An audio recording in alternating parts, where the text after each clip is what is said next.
Hi there, my name is Ashley and I'm from E101, Travel E101, and today I want to talk about travelling while the coronavirus is here and the pandemic is still going on and how you do that. So when I decided to move to Croatia, from my own country, I started a few stuff in order to make me go. First of all, you need to book your own flight, okay?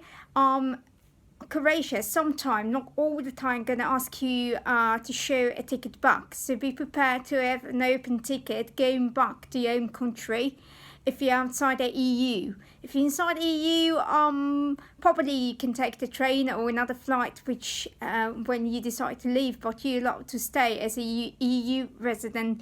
If you're outside the EU, better to have another ticket in case, like they're gonna ask you anything in the airport. Another thing I done in order to secure my entering Croatia Zagreb airport, the other thing I done was doing coronavirus test. It's better to do it. They ask to do 48 hours, but at the moment is not in the law. It means they talking about changing those to 48 hours before you depart to the country. And I couldn't do that on Saturday, only on Friday, and I flew on Sunday, and they accept my coronavirus test as a negative. And you should have your document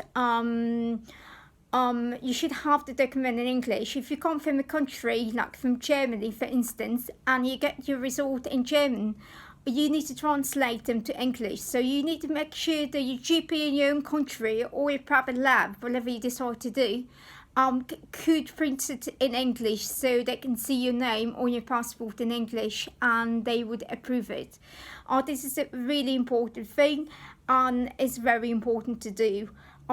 The other thing, if you decide to travel while the pandemic, you need to read the weather and the country you go to. Like if the weather is good, if it's this summer, bring your summer and autumn clothing. If you prepare to travel longer, being open-minded, you're going to go and buy new clothing while you're going to go to a destination. I don't say go to Croatia. If you have another country, it's open up for you. And they ask 48 hours test. Just be prepared to do that and prepared to pack the stuff you would need.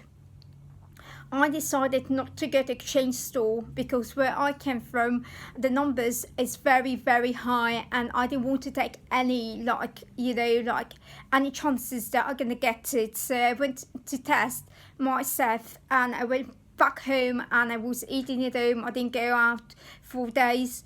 And before the test and after the test, because it was very important for me to go, because I spent a lot of money preparing, going away, buying flight tickets and everything. So it's very important to do, and this is what I recommend you to do. So when I called my GP the first time, this is my experience in the matter. When I called my GP the first time, they asked me if I have a ticket. In order for me to take the test for free in my country, they asked to see a ticket going abroad. So this is something you need to ask your GP. Maybe they're going to give you a price, but they said that I'm going abroad, and they will tell you how to do that. Here in Croatia, if you do the test here when you arrive, it's $94 for one person per test. And it's something you need to calculate in your budget before you go. So it's something that keep you in mind before you go, that maybe you spend another 100 quid in order to test again in Croatia. But again, if you from Europe, your rules are different. If you're from the States, your rules are different. So it's very important to Google the rules, like whatever you are, whatever nationality you are, and get more an idea, what's going on. And it's really, really important.